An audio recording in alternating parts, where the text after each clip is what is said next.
रात्रंदिवसा देवा तुमची मूर्ती ध्यानात, त्याचा लागेना अंत, त्याचा लागेना अंत.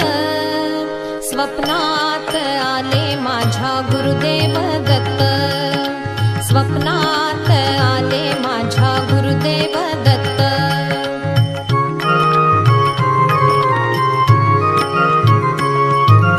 दिव्य स्वरूपी सडा टाकत होते अंगणात, अल्लख म्हणून भिक्षा मागत आले दारात. दिव्य स्वरूपी सडा टाकत होते